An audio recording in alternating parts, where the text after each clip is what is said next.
Welcome to Fruity Knitting. I'm Andrew. And I'm Andrea. And this is episode 57. We're really glad to be back with you, and I think we've got a fantastic program to share because the highlight is a two-part interview with Meg Swansen. And Meg Swansen is a legend in the knitting world, so she really doesn't need much of an introduction. But just in case you haven't heard of her, Meg Swansen's mother, Elizabeth Zimmermann, revolutionised the modern practice of knitting in America from the 1950s onwards. And she did this through her self-published newsletters, and then later through her very witty books, and she even had a television series. And her influence is still being acknowledged by knitters and designers today. And Meg Swansen's love of and dedication to knitting is just as strong as her mother's was, and she's taken the same common sense and independent approach that her mother was really well known for and applied it to her particular love of colourwork. So in part one of the interview, Meg talks about her mother's work and memories of her mother. And then in part two, we delve into some very interesting techniques that Meg has explored and even invented to use in colourwork, including Armenian knitting. Yep. We're also going to Australia to meet our guest on Knitters of the World. Andrea has a short tutorial on cutting and grafting in Garter Stitch to fix your mistakes. And we're going to be announcing the winners of our Modify Your Garment Cal. So that's all coming up. But right now we're starting with Under Construction. With you. With me. I'm knitting the Carpet Cardigan by Kate Davies for our daughter Madeline. I'm using the Aran weight yarn from Fleece and Harmony, who we had on the show in episode 55. Andrea likes to say this is a stoplight red. I find it more orange. But the name of the colorway is the Devil's Paintbrush, which is pretty cool. The name comes from a type of daisy which grows on Prince Edward Island in Canada, which is where Fleece and Harmony have their farm. So it's a cute name. The yarn is completely untreated, and it's a mixture of 60% Canadian Arcot, lamb's wool, Arcot is right, and 40% Corriedale Cross. And well done, Kim and Jennifer. I am really impressed with the yarn. It's great. Kim and Jennifer are the sisters who own the sheep farm and the mini mill, and they've been working really hard to develop their flock and their spinning techniques. And I'm just really impressed. It's very soft, it's very bouncy, and what I'm particularly impressed about is I've done my hard rubbing this distressing test on my and it doesn't peel, work. And I love that. So well done. That's really great. I'm really enjoying happy. knitting with it. Yeah. And they've actually given our patrons a 15% discount off all of their yarn, and that's still going. So it goes until the 15th of July, so there's still time to get some if you like. But yeah, I'm really impressed, particularly that it doesn't peel. That's fantastic. Yep. So here is a picture of the design. It's a loosely fitted cropped cardigan. I have the pattern specifies a gauge of around 14 stitches per 10 centimeters, but I actually come in at around 16 stitches per 10 centimeters. We're doing a larger size, but I still think it will be slightly more fitted on Madeline. We're also doing it slightly longer because Madeline's fairly tall. I think that's a good thing. The construction of the garment is probably fairly standard. It's knitted from the bottom up. It's got around 3 centimeters of ribbing at the bottom, and then stocking stitch, which I've completed all the way to the underarm. So this is 2 sides and a back. Yeah, that's right. I always forget that it's a cardigan. It's quite a long row, but it's a really chunky wool, so it's quite easy to knit up. So that's done. I've now started on the first of the sleeves here. So similar, a bit of ribbing at the beginning and then stocking stitch. And I'm going to keep doing that right up to the bottom of the arms. Yeah. And then it's all going to join on here, and then I'll do the yoke. Yeah. And which is a new type of construction for me. This is my third garment.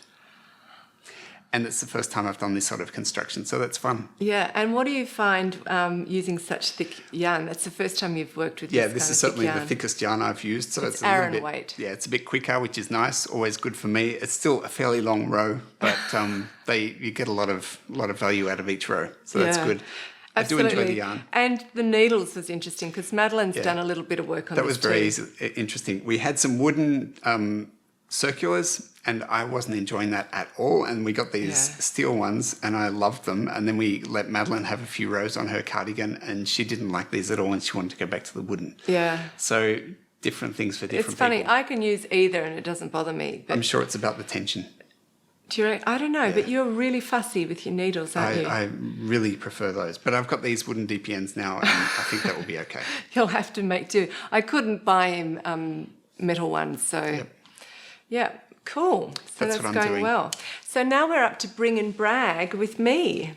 So here is my Hearten by Kim Hargraves, finished and looking really beautiful, if I'm allowed to say so myself. I can say it. You're looking absolutely beautiful, Dales. Does not me, the cardigan. The cardigan's good too. The cardigan's looking gorgeous. Yeah. I'm really happy with it. But I have had a week of dramas with this project, which I'm going to tell you about in just a moment. But first of all, I want to show you some footage of me wearing it so that you can see it from all different angles. I really love how tailored and close-fitting it is. It doesn't have any buttons, so it just sits open, which I think looks really good over a dress. And as I've said before, the shaping is done in between the cables where the seed stitch is. So that's both on the body and on the sleeves. And there's also a cute little detail of a small frill on the sleeve cuffs, which I think is really pretty. The waistband is really interesting because it's actually knitted on 3 different needle sizes. The yarn is a DK weight yarn, but the garter stitch sections are done on a 2.75 millimetre needle, which is a really tiny needle to use with a DK weight yarn, but it keeps it very delicate looking, which I think is a really good design feature. And then the neckline is also done in garter stitch, but again on 2.75. So it's just a very delicate, tiny neckline. I think it's really great. Kim Hargraves is a really talented designer, in my opinion, and she has a very feminine and romantic aesthetic, which I think I actually really like. I would never describe myself as being a girly girl because I do like getting out and roughing it and climbing up summits in the middle of winter and getting dirty. But I think I probably am a girly girl because I really like this sort of pretty romantic aesthetic. Are you getting in touch with your inner girly girl? Maybe. Yeah, that's good. Maybe I am. Sounds very modern. Being a girly girl. No, getting in touch. Getting in touch, yes. Okay. So, as some of you may have seen on my Instagram post during the week, I was cutting open this knitting and doing a bit of grafting. So I am going to tell you all about that in just a minute. But the worst thing that happened during the week, the most traumatic thing, was that I lost my last ball of yarn when I'd only had the button bands to go to knit with. So I've never lost a ball of yarn before. So Andrew and I searched the whole house and we couldn't find it. So I was doubting that I'd even lost it. So Andrew said, just weigh the garment and see if in fact you've actually used it. Yep. But it came up to 400 grams exactly, which is perfect. 8 balls. So there was no doubt I had lost a ball of yarn. And the problem in Germany is that during the summer months, all the shops tend to just close down and everyone goes on holidays or they reduce their hours. But I finally found a replacement ball of a different dye lot, but I don't think you can tell the difference. No. So I'm extremely lucky, I think. I think you were very lucky there. Yep. I got away with it, and all's well that ends well. That's right. That's true. It's very philosophical, Dales. Okay, so let's get back to cutting and grafting. Yeah. Now, the problem here, I think, is that Andrew and I usually only knit when we're finished work. Maybe it's around 9:30, even 10 o'clock sometimes at night. We both flop on the couch together and do some knitting in front of the television. And the problem is that I think I'm just not with it because I have been making a series of really stupid mistakes. And I hadn't actually noticed the mistake that I'd knitted on this for quite a while and it was just I was relaxing and looking at my knitting and admiring how pretty it looked and how poppy the cables were. They were really popping out beautifully. And then I noticed that I'd knitted an extra 4 rows on the left front in the ribbing than I had on the back. And there's just no way I could get away with that because everything has to line up exactly when you sew it together. So there was just nothing to it but to cut open the knitting, unravel the unwanted rows, and then graft it back together again. Now, cutting and grafting is not a new theme on Fruity Knitting. In fact, you may remember for long-term viewers back in summer last year, our daughter Madeline had flopped on the couch with her knitting and was merrily knitting away on her jumper, which is done in pieces, and she knitted 20 extra rows on the front piece than she did on the back piece. So I had to cut it open, unravel 20 rows and graft it back together again, and I made a tutorial out of it, cutting and grafting in stocking stitch. Yeah. Well, I have made a tutorial cutting and grafting in garter stitch. Yep. And for those of you who have never done that before, cutting and grafting in garter stitch is actually much easier than stocking stitch. Yeah, Dolls, I have to ask, is this sort of like a series that's going to be going on? No. Really? Because I was kind of looking forward to cutting and grafting in colourwork. I think that would be an exciting episode. Right. And then I thought for the finale we could have cutting and grafting in lace. Yes, yeah. Well, You'd figure that out. I'd have to learn on the job. It could very well seem to you that these mistakes are done on purpose Well, that's the other for thing I've been content. Yeah, sometimes documentary filmmakers have been known to do that. I think I heard the story the story about the lemmings jumping off a cliff? No. I think, anyway, people say that lemmings jump off a cliff. It's a little animal. I think that is a case of a documentary filmmaker constructing this situation. And it's not really true. Okay. Anyway, back to me. I am not. This is a genuine stupid mistake. This is authentic stupidity, nothing. Exactly. Nothing constructive. Okay, so the tutorial is coming up now. I've added a few extra little tips in there, so I hope you find it interesting and helpful. And straight after that is part 1 with Meg Swansen.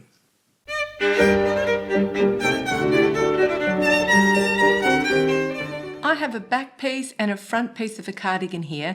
The design is called Heartened by Kim Hargraves, and it's knitted in pieces from the bottom up, and I've mistakenly knitted an extra 4 rows in the 2x2 rib section on the front piece than the back piece. The back piece is correct, the front piece is wrong. And this means that they're not going to match up when I sew them together along here. You can see how the garter stitch stripe here matches here, but this section is longer. So there really isn't any choice but to cut open the front piece horizontally, unravel the unwanted rows, and then graft it back together again. The easiest place to do the cutting and grafting is in the garter stitch section, because if it ends up being more uneven, the eye just won't notice it as much, and grafting garter stitch is so much easier than grafting 2x2 ribbing. And because I don't want to worry about having live stitches on both pieces of the fabric after I've cut it, I'm going to take a long circular needle of a much smaller size than what I used to knit these pieces up with, and I'm going to insert the needle into the row on the top part that I'm going to graft together before I even cut the knitting open. So this garter stitch section here was knitted on a 3mm needle, and this is a 2mm needle. I've turned the garment upside down, and when you graft, you're going to have a front needle and a back needle. So I'm now going to choose the row that I want to have on my back needle. So this top section here is going to be on the back needle. With garter stitch grafting, it's important to have the purl bumps on my needle on the wrong side of the fabric for the back needle. So this top, as I said, will end up being on the back piece. That means that I need to put my needle through what look like knit stitches. So if I put my needle through these stitches here, I would have the purl bumps on the right side of the fabric. I want the purl bumps on the wrong side, so I need to put my needle through these stitches here that look like knit stitches.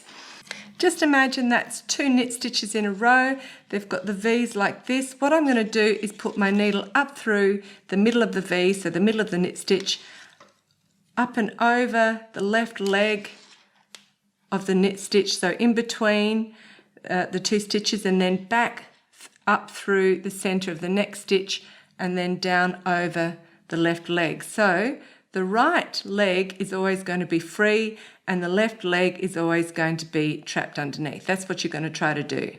There's my first V, so I'm going to go up through the centre of it, over the left leg, in between the next 2 stitches, up through the centre, over the left leg, up through the centre, over the left leg, up through the centre, and just continue that all along the row.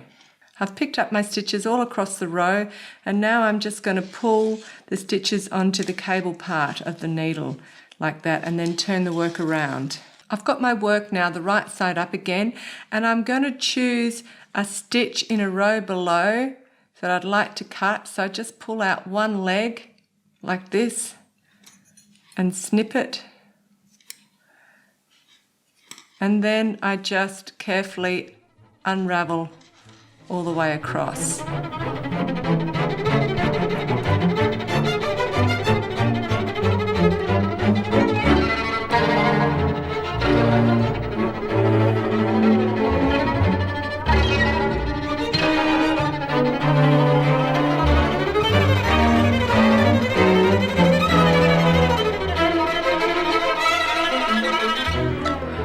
Unraveled right across the row, separated both pieces.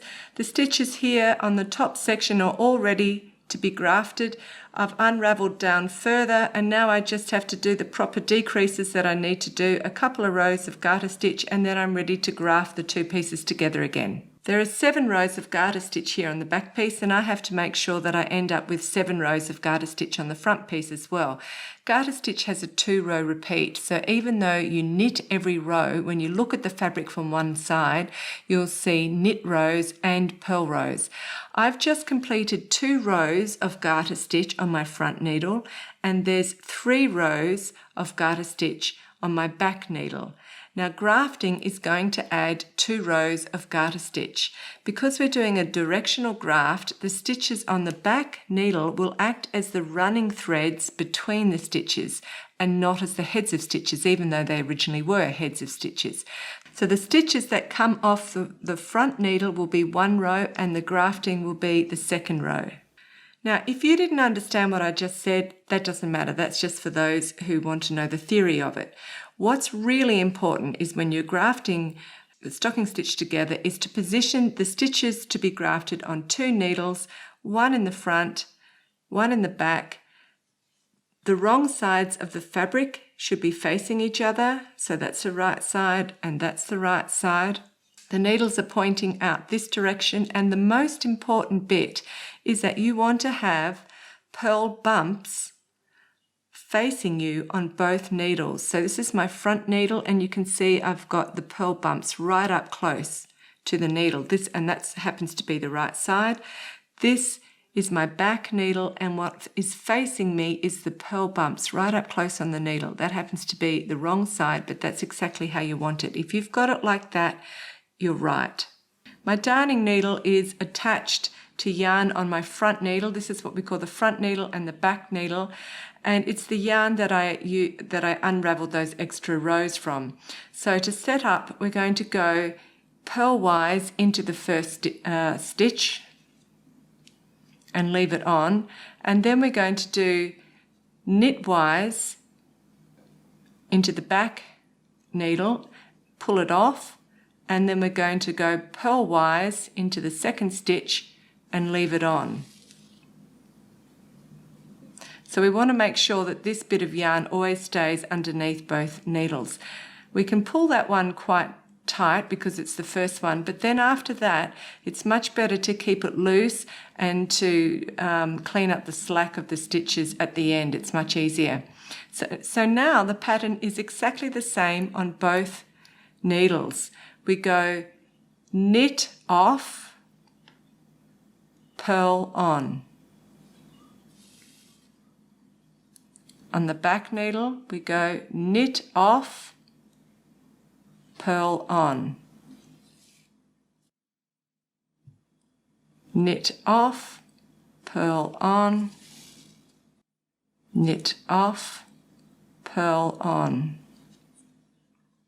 So there's my very sloppy grafting row, and that's exactly what you want to have, because then it's very easy to see which legs to pull on to tighten it up. So that's where I finished. I go back to the beginning where I started, and I go systematically leg by leg and pull it tight.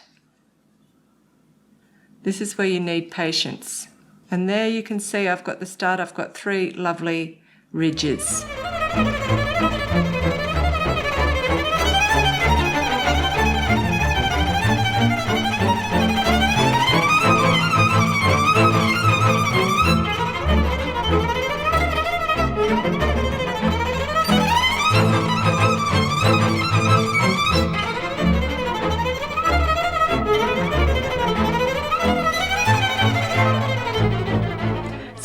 final result.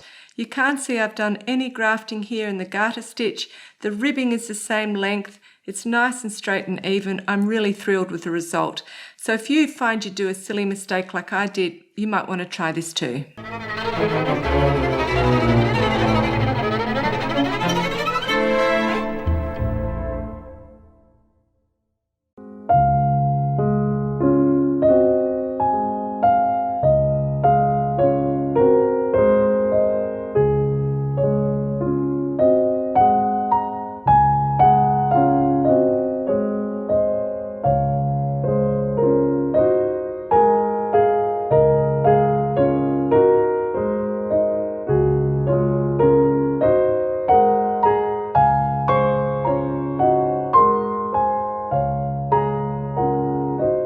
Welcome to Fruity Knitting. I am very excited because we have such a treat for you today.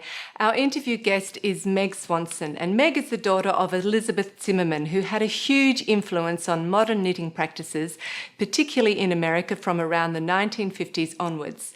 Elizabeth died in 1999, but both older and younger designers still talk about Elizabeth's books with great affection as being full of humour and pivotal on how they think about their own knitting. Meg is also a very talented and influential designer, author and teacher in her own right. She's taken a lot of her mother's ideas and developed them even further, particularly in the area of colourwork. And today, Meg is going to share some of her memories about her mother's life and influence, and then talk about her own contributions to our wonderful world of knitting. So thank you so much, Meg, for spending time with us on the podcast. We really appreciate it. Oh, what a lovely introduction. Thank you, Andrea. Thank you. I'm very glad to be talking to you. Thank you. So, as I said, we'll start off with your mother, and that's a good chronological place to start. Yes. So, Elizabeth grew up in England, and she spent some time in Germany as a young woman where she met your father, her husband, and then they later came to America in 1937. So she actually experienced 3 different knitting cultures, which probably really moulded her own knitting. So what did she think were the key differences between these 3 different countries at that time for knitting? Well, when she was a girl growing up, she said knitting was automatic for girls in England at that time. One knits as one breathes. And she learned knitting from her mother and her aunts and knitted a lot. They were knitting constantly. But the yarn shops at the time were not a place you could go to for help or assistance with your knitting. It was expected that you were self-reliant with lots of knitting teachers in your family. So she was an independent knitter from the word go. And when she moved to Germany, she found that quite the opposite. Shopkeepers were very knowledgeable, and if you bought wool from them, they would give you expert advice from beginning to end, even every detail of the shaping of a garment with all the increases and decreases, and was really quite amazing.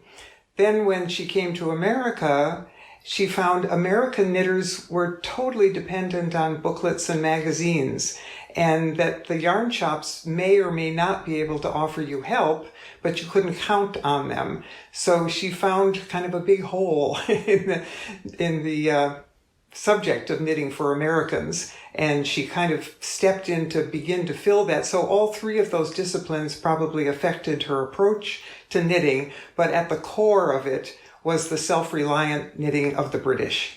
Yeah, and I actually want to say something very quickly as an Australian coming to Germany before Ravelry was on.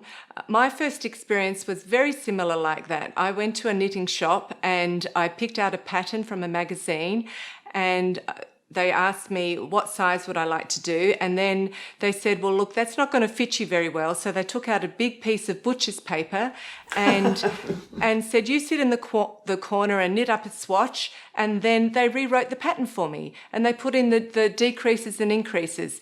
So, yes, that was exactly her experience. Yes. Yeah. So I wouldn't say that is typical of all German knitting shops nowadays, but I think it was probably just a remnant of that sort of culture from back then. So I found that very interesting what you said. Yeah. Okay, so actually pre-1955, the knitting industry in America was very centred on producing knitting patterns that were based on dressmaking principles. So knitting up pieces of fabric and then later sewing them up. And they also encouraged knitters to be quite religious about following patterns. And as you've said, your mother completely challenged this and changed it. She taught knitters to experiment and to think independently. And she gave some fantastic tools to do that, the percentage system and her template for creating a seamless sweater. So can you, for the audience today, just briefly describe those two tools and then tell us how easy was it for knitters back then to take on these new ideas and incorporate them into their own knitting? And what were some of the responses that she received from the magazine editors at the time? Yes, well, EPS, which stands for Elizabeth's Percentage System, by the way, it was my husband Chris who came up with that name. It was a tool to enable you to knit a custom fitted sweater. The key was to know your exact gauge and to know the measurements you wanted. The main measurement being the body of the sweater at the widest part, which is usually at the underarms. Then other measurements of the garment would be a percentage of that. That circumference at the underarm was 100%. We refer to it as K, the key number. And other measurements were a percentage of K. For instance, the cuff, you may cast on between 20 and 25% of K. You might start the body at 90% of K if you want the lower edge to hold in. You would knit the body to the underarms, knit the sleeves to the underarms, going from about 25% up to maybe 35 or 40% of K for the upper arm. And then about 8 to 10% of K stitches were put on threads at the underarms of both the body and the sleeves. And then at that point, you could unite those three tubes. And then I consider that to be the reward. Then you would get to knit the yoke. And over the years, my mother actually developed 11 different ways of shaping that same type of construction, body to the underarm, sleeves to the underarm, unite. And then you could raglan, saddle shoulder, set-in sleeve. There were 11 different disciplines to shape that to the neck. And that was pretty easy for the knitters to take on. Did they have to sort of change their thinking a bit, or did they find it very exciting? Well, the exciting part was the elimination of purl and the elimination of all seams. So it was rather greeted with a glad cry. That's two of the least favorite things for most knitters. So, and the math is so basic and so simple and unintimidating, completely. Nothing to fear. No square roots were involved. So I think it took on, it got fans very quickly. And she came out with newsletter number 1. And so what about the magazine editors? What did they think about these new ideas? Well, they kind of clung to the couturier method of pieces to be sewn together. They did not take to it readily, shall we say. Okay, so let's talk a little bit about her writing now, because her newsletters were one of her earliest ways of directly communicating with knitters, and they went on for about 11 years, and then they became a bigger publication, Wool Gathering. And then she went on to publish books and have her own TV series. But what I really love about the newsletter is that it just reminds me like it's an early form of social media, because Elizabeth was very independent and she just wanted to reach out to knitters in a very chatty and informal way. Yes. So can you just share some of your recollections of her publishing and producing these very early newsletters, and then what were the responses that she was getting from the knitters at the time? Right. Well, her name was getting out there a little bit because she was selling a number of her designs to assorted magazines at the time, McCall's and Woman's Day and Burnett and so forth. And the difficulty was that all her designs were knitted in the round, were seamless circular garments, and the editors of the magazines altered them to be back and forth in pieces. As I said, they kind of clung to that style of knitting. And she found that quite frustrating, that it was making her rather simple sweaters into something more complex. So the final straw was she actually made one of her sweaters, made it to the cover of a magazine. It was a beautiful gray sweater in Shetland wool with a Fair Isle yoke in blues and greens, quite lovely. And it was on the cover on a beautiful blonde model. And when she was thrilled. And when she turned to the directions, the instructions inside were for the sweater to be knitted in pieces with underarm, sleeve seams and body seams. And the only circular part was the yoke itself. And she didn't get enraged very often, but she was very frustrated, shall I say. And she decided to write up the instructions properly and print it herself. So that was the instigation for newsletter number 1. So in a way, I'm rather pleased that the editors revised her instructions because it caused her to pick up the baton and do it herself. And her mailing list was very small at the time, but she sent the mailing to everyone who was on her list, and they were thrilled to be able to have her pattern as she originally conceived it. So that was newsletter number 1, and the newsletters came out every 6 months, as you say, for the next 11 years. She got up to issue number 22 before she translated that into a 12-page booklet called Wool Gathering. And Wool Gathering roars on to this very day. What issue are we up to? Number 90-something. I can't even remember. So yes, the newsletters were chatty explanations of her designs rather than didactic stitch-by-stitch, row-by-row patterns, and I think that appealed strongly to knitters. Then the television series began because a friend of hers named Beulah Donahue had a 15-minute program back in the 50s called The Beulah Donahue Show, and she invited my mother to appear as a guest and talk about knitting. And my mother was her usual charming, friendly, and witty self. And the response was quite overwhelming. The station was rather taken aback. So after that little 15-minute appearance where they got such huge amount of feedback, they discussed with her and they agreed to do a 10-show or 10-week series of knitting, which was very bold because at the time there were scores of woodworking shows and quilting shows and cooking shows especially. And so it was I thought, very bold of them to branch out and do a show about knitting. And it was called The Busy Knitter, and it was a 10-series program. And she brought the cat with her. They had a Siamese cat named Klein. Oh, and that series actually it got a very big response also, and they asked her to do a second one, The Busy Knitter 2. And that's where they tried to arrange the set to look like her living room. And a fireplace and furniture, and that's when she brought the cat Klein with her every day down to the studio, and he would snuffle around through all the cords. Anyway, both series were shown across the country and were very well received. That's amazing. It sounds not only was she the first blogger, so to speak, but she was also the first podcaster. Yes, what a nice comparison. Quite right. Yeah, I wonder how she would feel now with the world of blogging and podcasting. And I think she'd be a hit. Yeah, totally.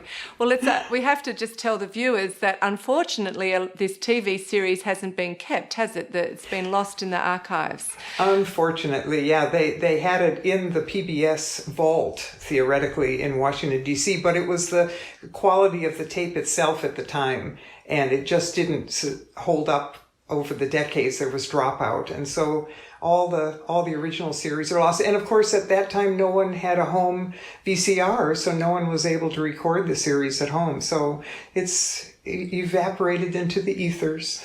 Yeah, it's quite tragic, actually.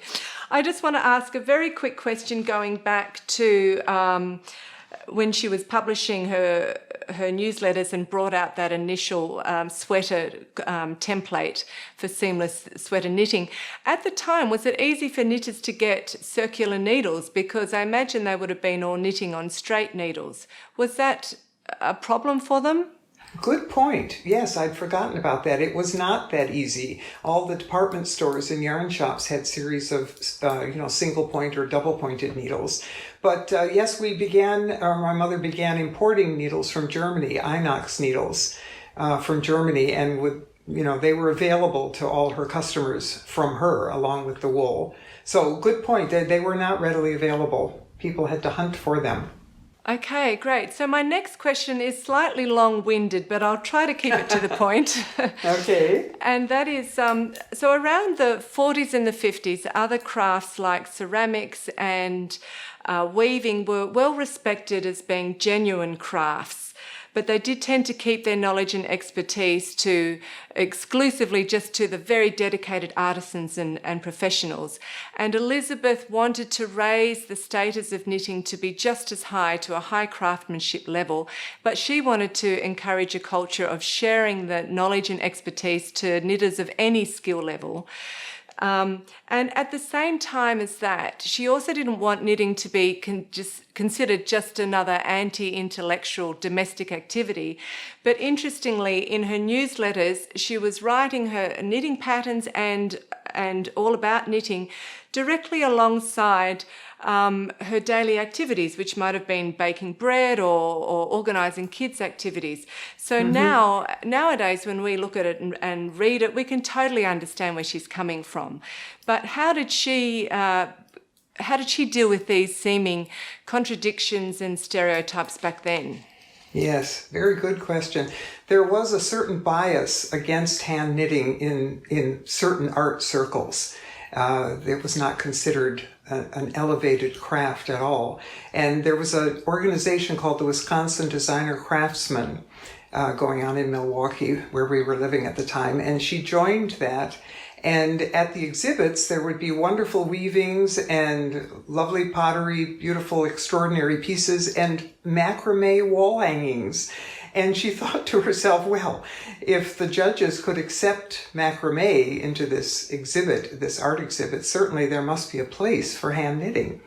So she was a member and she would submit designs and was rejected. The knitting was frowned upon and was quite amazing. But she persisted, as they say, and eventually some of her work was accepted. And once it was accepted, it got rave reviews, both from the judges themselves as well as attendees to the exhibits. And once she had wormed her way in, then she was kind of in every year for a number of consecutive years. Her pieces were accepted year after year. So yeah, that's a good point. Her whole purpose was the dissemination of information. You know, she never guarded secretly any of her tricks or tips for hand knitting. She wanted to reveal them to everyone, and that was the purpose of the newsletters and the wool gatherings. And also at the time, I must say that there was a certain self-deprecation among women. You would hear women say, "I'm only a housewife," and "I'm just a knitter." And I can't tell you how many times I would hear people say who had come to her workshops, "I'm not very good, I'm not a very good knitter." And they were really excellent and certainly superior knitters, but their self-confidence was lacking. And I like to think Elizabeth had something to do with altering that, because she really had a very strong message of you are the boss of your own knitting and you are in control and you can do what you want. You don't have to be told what to do. Apply your own creative and artistic ideas to your knitting and do what you want, and that there is no wrong in knitting. If you get the results that you seek, then you're doing it right. And not to worry. Please enjoy yourself. And she got some amazing responses in her letters, didn't she, from people who really felt like they'd changed her life. Just say something quickly about that. It was quite extraordinary, the fan mail, especially once she started publishing books through Scribner's. She got volumes and volumes of fan mail, and she started scrapbooks. I think there are about a dozen of them now. There's a huge stack of them, and each of them is filled with hundreds of letters. And I have to tell you, the most common or the most frequent comment among those letters is, "You changed my life." I mean, I find that staggering, that so many people would say that same thing and have that same feeling about what she offered them, because her philosophical approach to knitting tended to spill over into real life, and people would apply those messages of empowerment and encouragement into their lives. It was very touching. So it's lovely to go through those scrapbooks and read those comments. What a wonderful woman. No, she was, with a British accent. Yeah. Okay, so let's just talk a bit about Garter Stitch, because apparently Elizabeth wanted to write a book about Garter Stitch but didn't. But then later you collected 38 designs that had never appeared in any of her other books, and you published Knit One, Knit All. Yes. So tell us, why did Elizabeth love Garter Stitch? I think because it was so simple. And, it's probably the first stitch that anybody ever learned to knit was garter stitch. Girl Scout squares, for instance, or a simple garter stitch scarf. And it was that pure simplicity of it. And the appearance, she loved the appearance, the play of light and shadow between the ridges and the valleys. And the fact that it's got a lovely truth to it, that the same number of stitches and the same number of ridges equals a perfect square. If you're knitting firmly with wool, there are qualifications. And that none of the edges curl, and you can turn right angle corners, and she felt that there were vast possibilities that had yet to be discovered about garter stitch, such a simple basic stitch. So this is a fairly recent book that my son Cully started rummaging through all her journals and notes and scribbles on backs of envelopes and found a whole book's worth of patterns. There are dozens and dozens of patterns that never appeared in any of her other books. And he collected them all and put them into Knit One, Knit All. As a matter of fact, I can read you a bit of her own words about her feelings about garter stitch. Yes, please do. We put it on the back cover of the book. She said, "One can only cite the elegant appearance of garter stitch. It forms beautiful crinkly ridges, which are handsome in themselves. I like to think that the very first knitter, doodling with sticks and sinews at the sunny entrance to his cave, or peering at his knitting by the flickering firelight, doodled with or peered at garter stitch. The bread and cheese of knitting, the basic stitch, surely the prototype." So you can see that she really loved to write as well. She obviously had a skill there. Okay, so just to round off this section, can you tell us, what did Elizabeth consider her greatest achievement to be? Because she's done a lot. What was she most proud of? That's an interesting question, and it might be her ability to instill confidence in timid knitters, to free them from having to exactly follow a pattern from a book or a magazine, and to do what they wanted, to make changes in patterns and to feel empowered is rather an overused word, but you know what I mean. And certainly she was proud of her books, a total of 6 books altogether. And even though 2 of the books were published posthumously, we used her own words whenever possible. And I know she was very proud to be part of the knitting community, and possibly influential as well.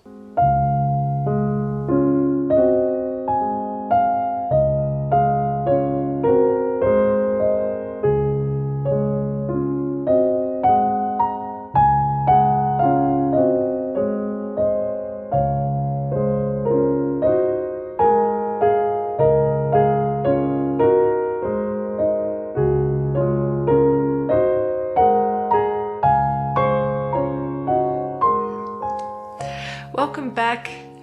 As you heard, so many people thought that Elizabeth Zimmermann was very charming and witty, and her approach to her knitting and her life was really inspiring to so many people.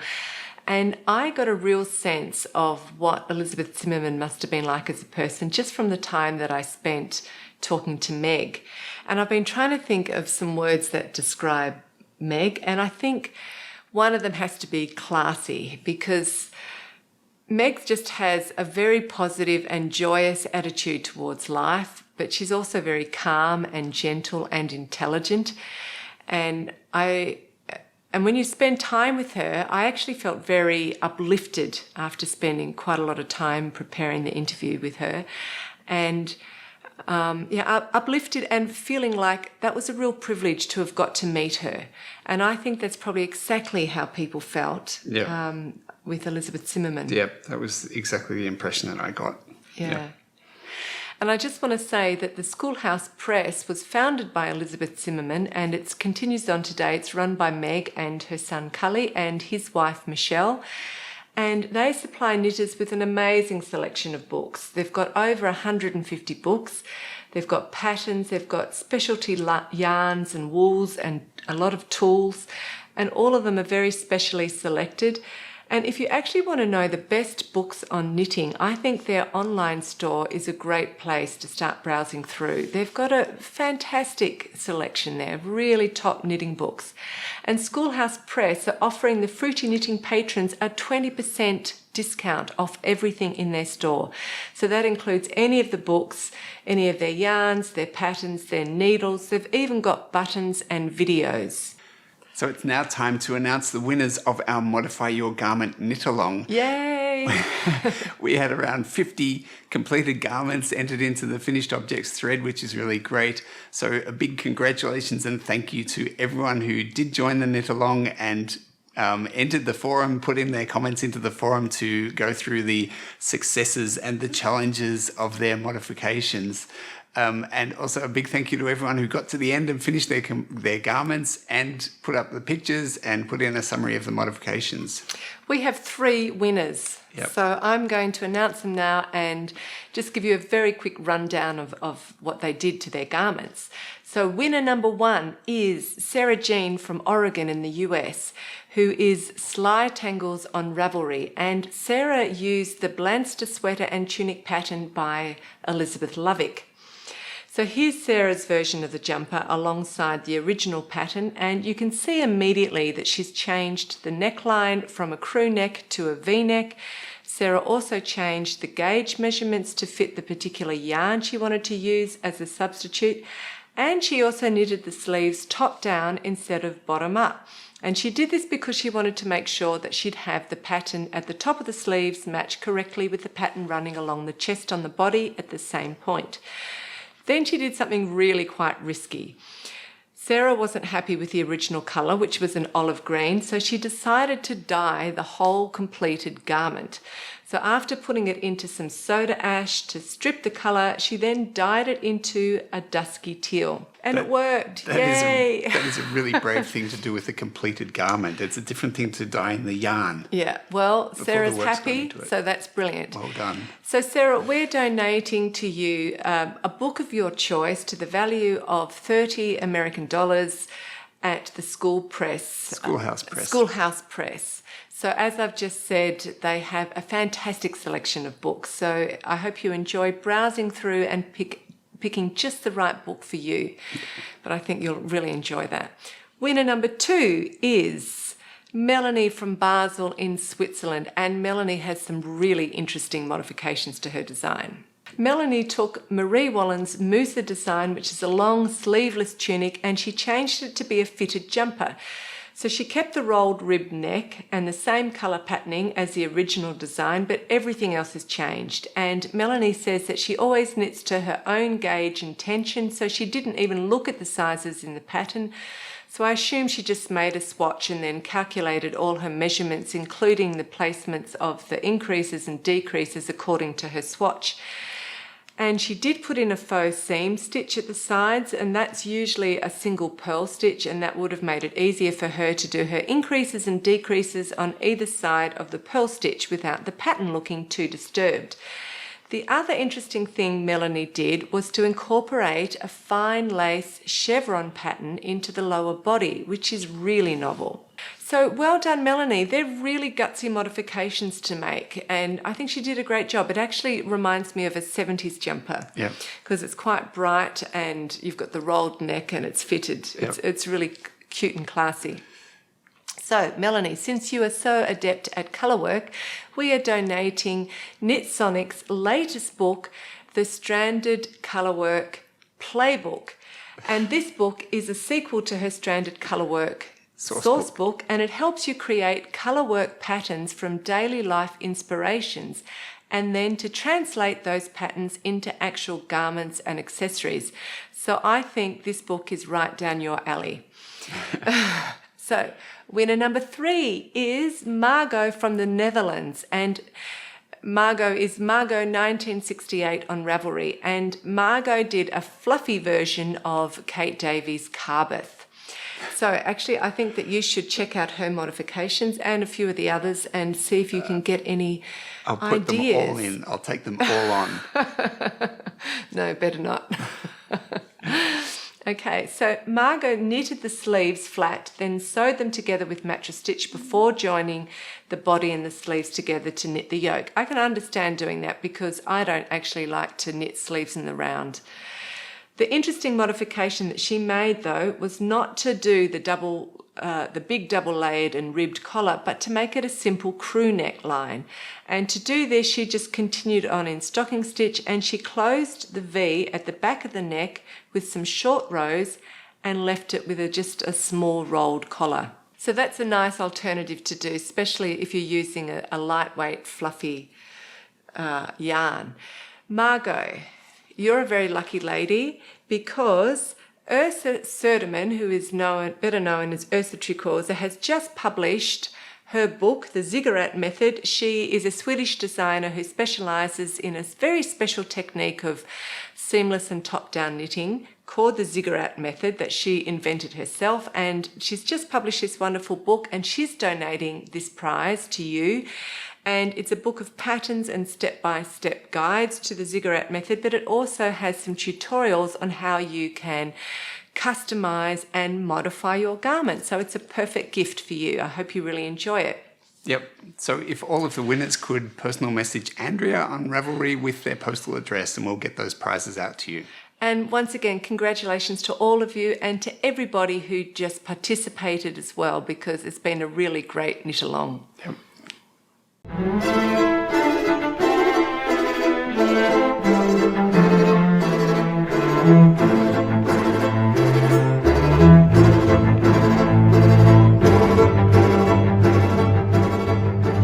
Hi Fruity Knitters, Ambah from Australia here.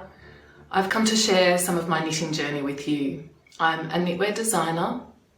I started knitting seriously about 6 years ago. My son taught me how to knit. I love telling people that.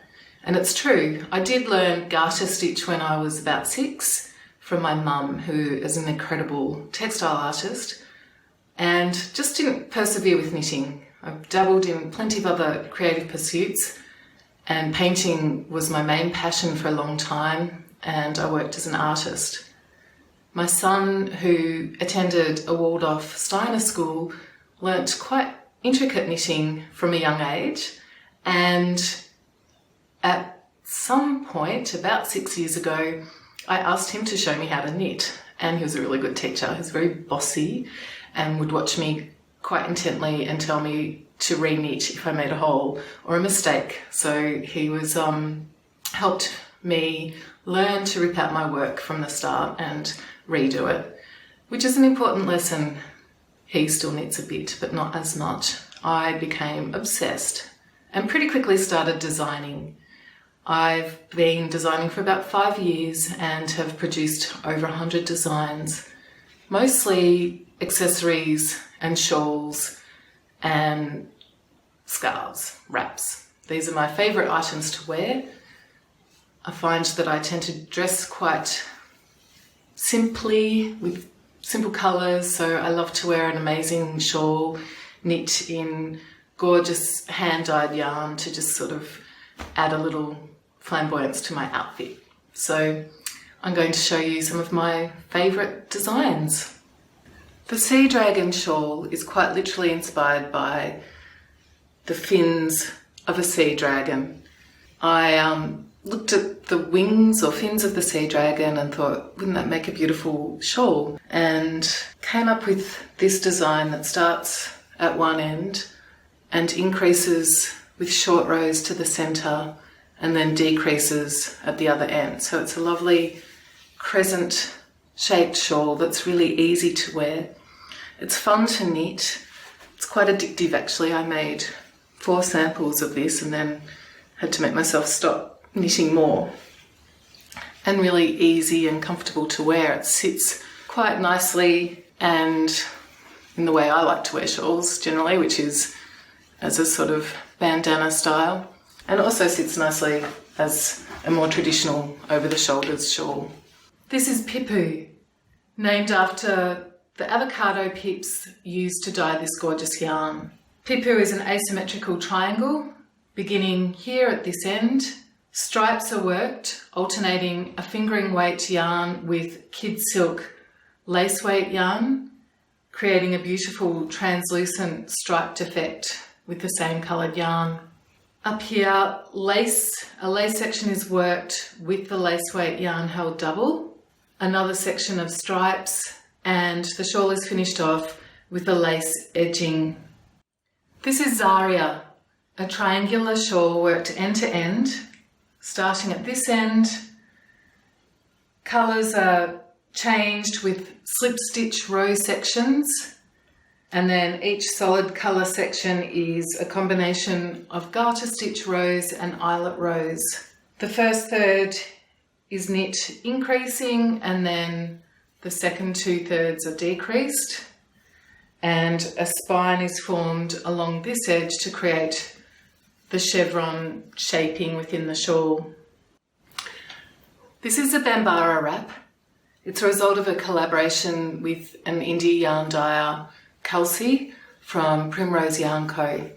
I found inspiration walking through the bush. I walk through the bush every day and take my dog, and when I was wandering I thought, it'd be lovely to create a shawl that sort of reflects the dappled sun through the leaves and the different shades of green. Bambara is a bias knit wrap with decreases along one edge and increases along the other to form the bias shaping, which gives beautiful tapered ends, making it a lovely shawl to wear. I've used 4 skeins of fingering weight yarn for this project. It consists mostly of garter stitch rows with simple eyelet lace. So you can see there's a lot of contrasting colours here. We've got some darker shades and then what I call the pop of colour that just kind of gives it that tonal variation like you see in the forest. And Bambara is a word for forest. So this is Bambara.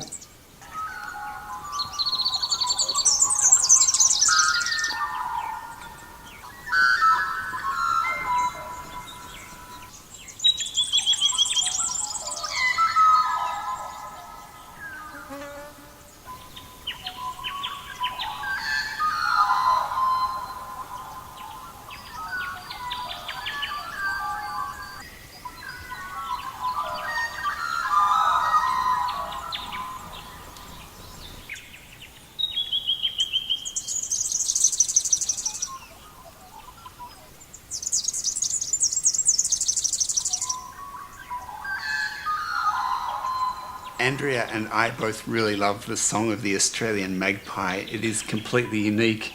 It just reminds us of being in the Australian bush, which we love. And I think every time we hear that, it's like a hand comes and grabs our heart and tears us back towards Australia. So thank you very much, Ambah, for showing us your designs and for giving us that little glimpse into the Australian bush there in the middle of Victoria, where you live. Ambah is offering our patrons a 25% discount off all the patterns in her Ravelry store.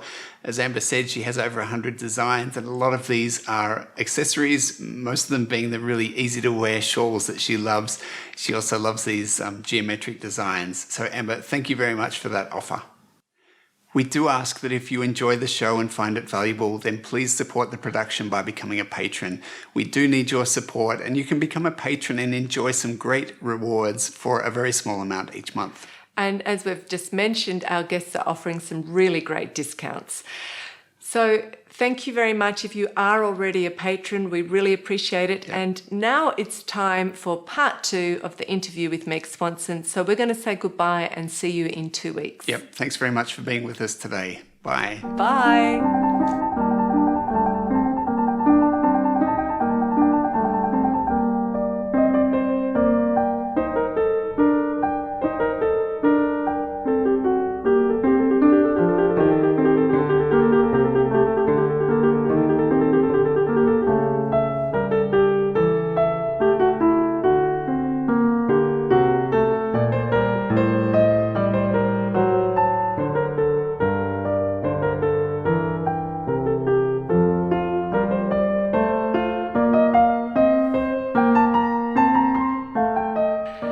Meg, we've talked a lot about Elizabeth's knitting career and her ideas. How did her professional knitting life impact you as a child and then young woman? And at what stage did you realise that you were actually in love with knitting yourself? Well, when I was young, it was pure vanity. I got to wear, I could wear a different prototype garment to school every day for a month. So I liked to show off my mother's knitting. And of course, she very obligingly knitted all her samples in the sizes of her children, which worked out rather well. So all three of us were very well outfitted in sweaters, but I really didn't have a solid clue to what she was about, other than having provided me with these garments. But it was later on when I got to be in high school, and I became friends with various painters in Shorewood, Milwaukee. And I started doing barters with different painters. I would knit them a sweater in exchange for one of their paintings. And I remember being quite stunned to think that a sweater that I had knitted was of equal value to a true artist, and in exchange for a painting. It was very heady. So I did a number of that, and over the years, then as we moved to New York and places like that, I did a lot of barters with people for pottery and paintings, and I even bartered with our automobile mechanic for some repairs we needed on our Volkswagen. Oh, that's handy. But my love of knitting was probably sealed by my trip to Iceland when I was in my late teens, still rather an airhead teenager at the time. But I was going to art school in Munich at the time, and one of my classmates was an Icelandic girl, Hanna Gunnarsdóttir, and we became friends, and we had a 3-week holiday from school, and she invited me back to Reykjavik for the duration of the holiday. And of course I said yes, and we took a freighter, I remember, from Hamburg to Reykjavik and through the Faroe Islands, and it was a lovely trip. And we spent 3 weeks then in Iceland, and I absolutely fell in love with the country and the Icelanders themselves. And in a shop came across these wheels of Icelandic wool, which I had never seen before. Look, I can even separate that from its knitting by just doing that. The fleece, the Icelandic sheep, it's a unique breed of sheep, and the fleece, the staples on the fleece can be up to 18 inches long. And because of that, the wool need not be spun. It can be combed and just drawn out into a roving. And this is how it was presented in Iceland. There was a strand around the outside of the wheel and a strand coming from the center of the wheel. So you could knit a single ply for the center. You could find that outside strand and knit 2 together for a thicker garment. You could put 2 wheels next to each other to knit 3-ply or 4-ply. It was just very exciting for me. I'd never come across anything like that before. And you think, yes, it does pull apart. Look, it does that. Woof. However, if you grab all the fibers, I have a hard time breaking it. So once it's knitted up, it's very, very strong. I even use it to knit lace on size 10.5 needles at 2 stitches to the inch. It doesn't weigh anything. Within 20 seconds of putting it over your shoulders, you feel the warmth.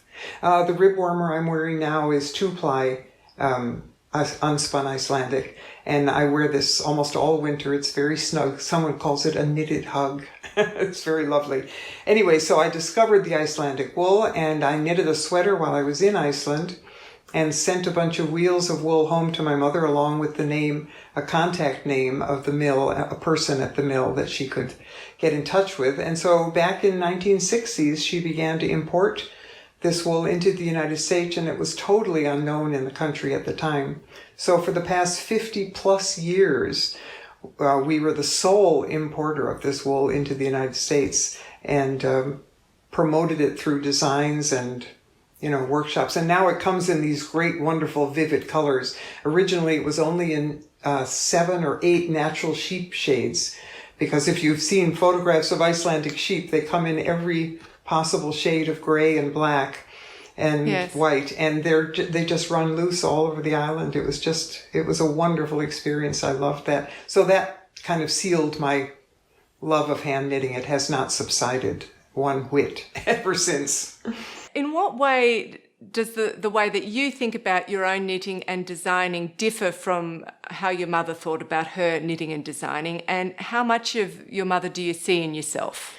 Well, her knitting, I think it was because of her art training. She studied for years at the Academy in Munich, and you have to take a pre-school in order to get into the Academy. It was a very advanced level of painting and drawing, and it was a lot of life studies. So a lot of models, drawing models. And my own personal theory is that's how she came up with her percentage system of the relationship of parts to the whole, was because of her life drawing classes. But she thought of knitting three-dimensionally, like a sculptor.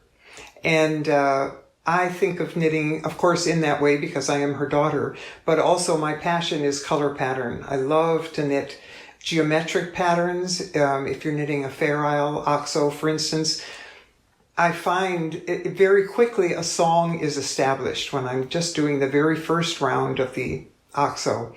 And I love the little game of the oxos, how the X chases the O to its narrowest part and then expands again, and the rhythm of each round. So I learn the song of the round, and then I don't even have to look at the graph or the chart anymore. I just sing that song.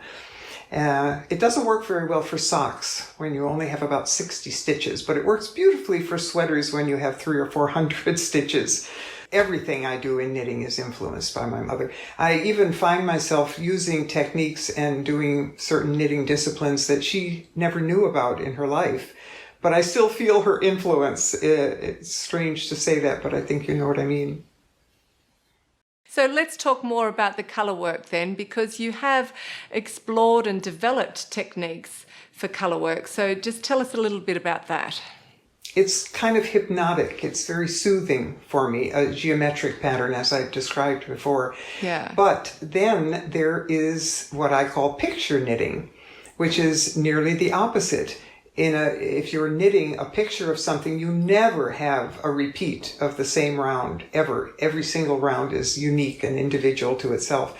So there is no song that you can sing, and there's nothing like that going on. But rather than being soothing and hypnotic, I find it riveting and exciting because this image is emerging from the bottom of your needles. As you're going round and round, you see it appearing. And I mean, I get to the point where I wake up early and go to bed late. I can't stop because it's every round is a new thrill. I have an example of one of my pieces. I did the red one first. I'll show that first. And I called it the Weeping Sun. I have to say, before I even talk about Armenian knitting, I have to say that this design prefaced my awareness of Armenian knitting. So I was still doing that rule of not having very long carries across the back. And I was still groping towards finding a method of trapping that didn't peek through onto the right side. I found that very distracting.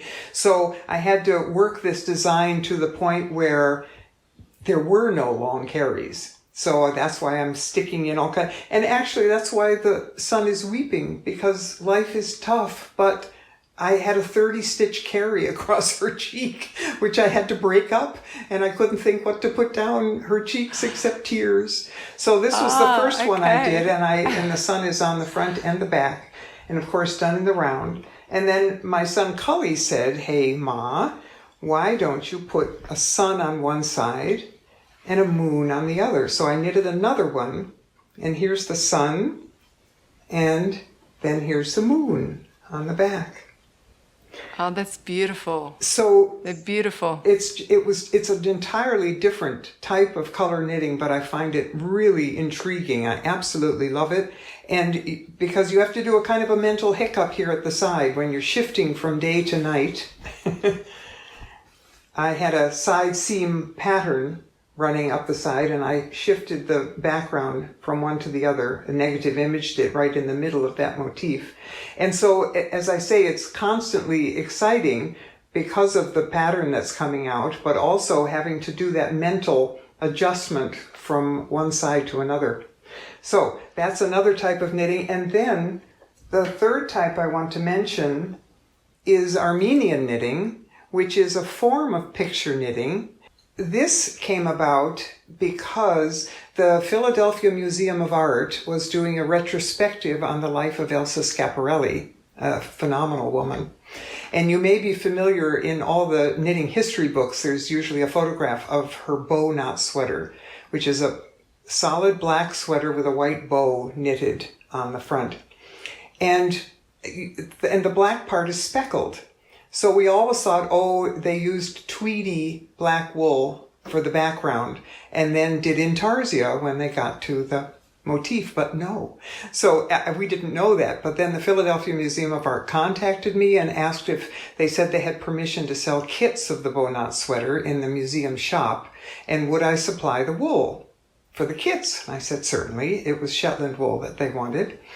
And then she said, well, can we send you the instructions that we're offering to go along with the kit, and will you look them over and see if they make any sense? And I said, of course, blithely. And they sent me the instructions, and I do not do well with instructions. I truly am my mother's daughter.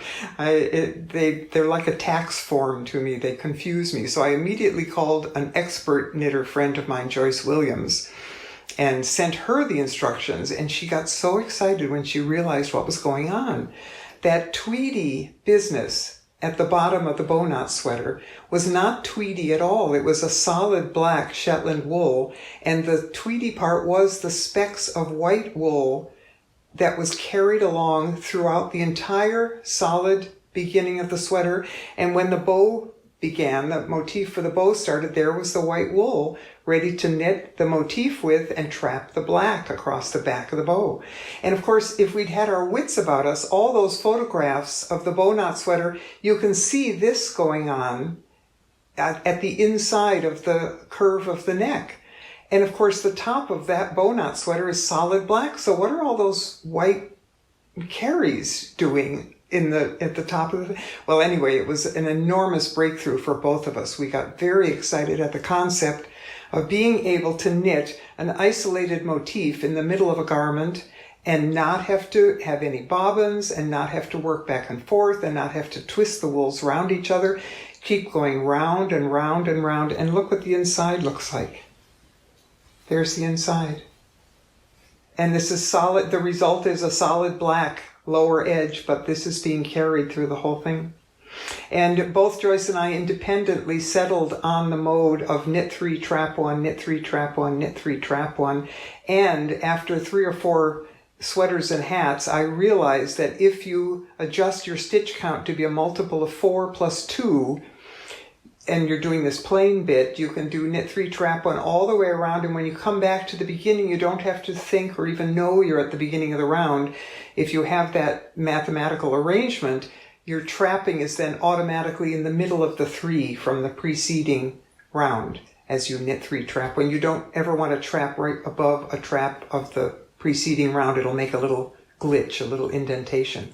And another thing is that when you knit in this mode, do not expect any elasticity, because you're actually producing a bit of weaving. And the carried strand across the back is the weft thread. So it has no elasticity. You must knit to gauge. I am one of those who relies on the properties of wool that permit me to block to gauge. You cannot do that with Armenian knitting. You have to knit to gauge. And also both Joyce and I found that our gauges were larger than we anticipated when we were knitting in this mode. Yeah, it gives it also the advantage of being the same thickness, doesn't it, right throughout? Yes. And another thing I realized as I was knitting this, it occurred to me the back is perfectly plain, but of course you're carrying the color across the back. So I thought, well, wait a minute. Look how far I got before I realized that I could put a little taradiddle in the middle of the back, because I'm carrying both the colors all the time. So in a lot of them, I've included the date, for instance, in the sleeve, as it might be in the underarm, because both colors are being carried the whole time. And here's one of my latest ones, a peacock feather. That's beautiful. And this one is slightly shaped, but the same Same principle applies. So it's fascinating, and I encourage anyone who's intrigued by this just to knit a little cap or two and get the feel of it, because it has enormous possibility. So there's actually 3 other techniques which have been attributed to you, and that's the jogless jog in colour patterning and knitting backwards and purl as you can. So tell us the stories behind how you developed these techniques. Yes, the jogless jog. It was when I was doing a wool gathering pattern for a Swedish dubbelmosse hat. And there are motifs. It's a very long hat punched inside and folded up. And there are motifs and a lot of solid rounds between motifs. And of course, when you're knitting in the round, you are knitting a spiral, and the end never truly meets the beginning. There is a jog.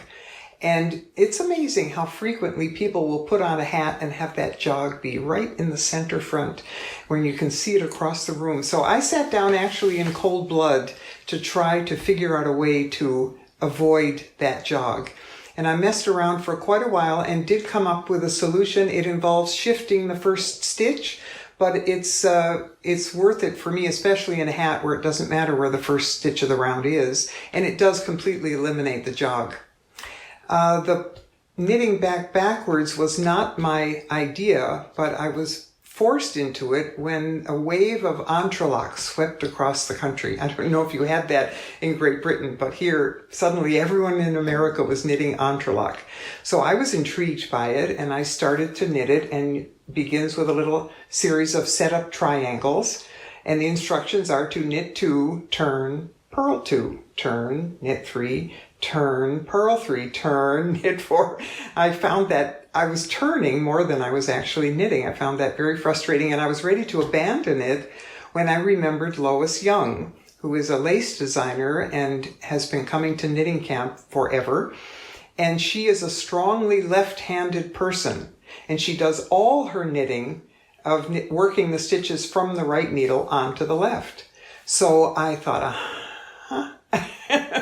and it took me a while to figure it out. I had to do it by actually turning around and purling. And while I was purling, I peered over the top of the needles to see what's happening on the other side of the work when you purl. The needle's going into the stitch that way. The wool is wrapping around this way. It comes through and all. And then I kind of did that and kind of duplicated what I had seen from the purl side, and so now I can knit 2, knit back backwards 2, knit 3, knit back backwards 3, knit 4, and it's wonderful for short rows across the back of the body or across the back of the neck.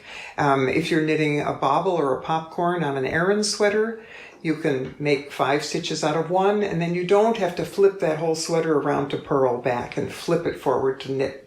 You can simply zip back and forth, back and forth, back and forth, and on to the next bobble. So it is more than a parlor trick. It's really a very useful technique, but not my own. Lois Young. Well, I'll have to try that. I'm actually really keen to try that. And what about your tension? Do you find you can keep the tension okay? Yes, I was very lucky there because my purl is exceedingly loose. I cannot achieve stocking stitch by knitting over and purling back. I'd get every other row would be huge. So I'm very fortunate in that my knitting backwards matches perfectly my knitting forward, and I don't even have to change hands. I keep the wool over my left index finger, knit forward, and then just knit backward and knit forward and knit backward, and my tension matches. So okay, it may not be the case for everyone, but I lucked out. Okay, so now the last, purl when you can. Tell us about that one. Yes, and that stemmed from my strong desire to figure out what I wanted to knit, a color pattern garment, and cast on and immediately start the color pattern. I always found it so frustrating to have to wait and knit, 30, 40 rounds of ribbing, or to go back and forth and do ridges of garter stitch to form some kind of lower edge. Even casting on provisionally to knit the lower edge later, I found, I wanted to get going on the color right away. So I came up with Purl When You Can, and I went through a whole series of evolutionary steps actually to get to where I am now. First, I purled way too many stitches, and the motif became square like garter stitch. It turned into a garter stitch relationship. So then I started purling just a few stitches of the motif, and I call it Purl When You Can because in Swedish bohus knitting, it is used as a design feature to purl a color into a stitch of another color and bring that bottom stitch up into the row you're working in. But sometimes you don't want that. Sometimes that looks like a wrong side blip in regular Scandinavian knitting. So I call it purl when you can because I will only purl a stitch when it's above a like colored stitch. And for instance, this was an example of one of my earlier ones. I call this the Gordian knot, a nice Celtic swirl here. But if you can see on the lower edge, and here I've purled way more purl stitches than necessary. I purled in the background. So I started the pattern immediately and purled every stitch that was in the background when it was above a stitch of the same color. But it's excessive. There are too many purl stitches. So I started reducing the number of purls and then only purling perhaps in the motif when it was above the same. And I pushed it, I think, to the envelope. I haven't gone beyond this. This is another picture knit. This is the Phoenix. You can see that. So this is really a coat, but there are hardly any purl stitches. I only purled when I had a black stitch above a black stitch, which is hardly any, and I only did it for about 5 rounds, barely an inch in height, probably not even quite an inch. But see how the lower edge lies docilely flat. Yeah. I was startled to realize how few purl stitches it takes to tame that strong curl that stocking stitch has. So I achieved my goal. I can cast on and begin the pattern immediately. Wow. And do you notice do you use it as a design feature as well, or you really can't tell when there's a purl stitch? You can't tell. In this instance, you'd have to hunt closely to see that that there's occasional purls in black. So Meg, let's just talk a little bit about the knitting camp, because I didn't know that you did a knitting camp, and I'm sure some of the viewers don't know that you do a knitting camp, but this summer the knitting camp is actually celebrating its 45th anniversary, so a huge congratulations. Thank you. So can you just talk about the original summer camp which your mother set up, and then how it's developed over the years? In 1974 was knitting camp number 1. It was the very first one in the country. And it was held by the University of Wisconsin at an extension in northern Wisconsin. And you could take the knitting class and get continuing education credit through the university for it. So the first one was 1974. I did not attend that one, but I started going in 1975. And we stayed up in northern Wisconsin for a number of years. It was at the Shell Lake. It was a beautiful little lake, so our families could go swimming and sailing while my mother and I taught. And it gradually got a following, and more people came, and the 1 week we had a waiting list. And that just seemed unnecessary to tell people they couldn't come to the middle of nowhere and knit for a week. So we extended it to 2, and then we moved from up north to a local university for weeks 3. We added a 3rd week.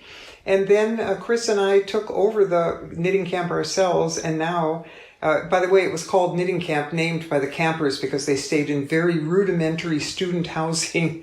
But now we're in a palatial hotel, and we're entering year 45 coming up this summer. So there are now 4 consecutive weeks of knitting camp. Yeah, it's taken on a life of its own. I'm so grateful for the time that you've spent with us. It's been so lovely to hear you talk about your recollections about your mother and also about your own amazing knitting, but we have to wrap it up, unfortunately. Yes. So can you just, as a conclusion, summarise the legacy that your mother has left to knitters, and adding to that your best advice to both new and experienced knitters? Her legacy, it's hard to pinpoint. There's so much involved, but I think perhaps the attitude that she instilled in knitters, the confidence, and of course that's not a problem today, but when I think back when she started in the 1960s and 70s, when knitters did not think very much of themselves, I like to think she had a strong impression on knitters at that time, and I think she might think of that as part of her legacy. I do, at least. And certainly the feedback I get about her, the people who absolutely adored her, it's really very touching. And as far as advice, boy, I think if you learn to read your knitting, that might be one of the most important things. To trust what's on your needles and what's coming out of your needles, rather than what's printed in the book or magazine with the possibility for errors.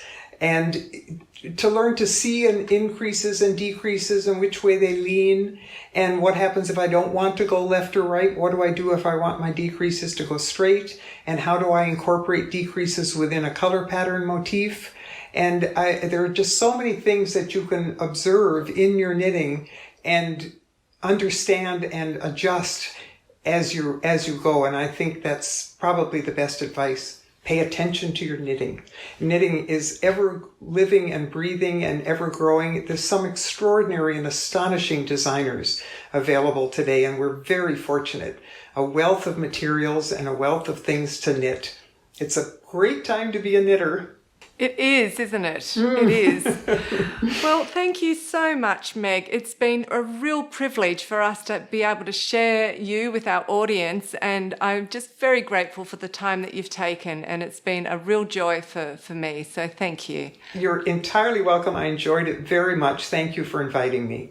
Good. Okay, so we'll say goodbye to the audience now. Bye. Bye-bye.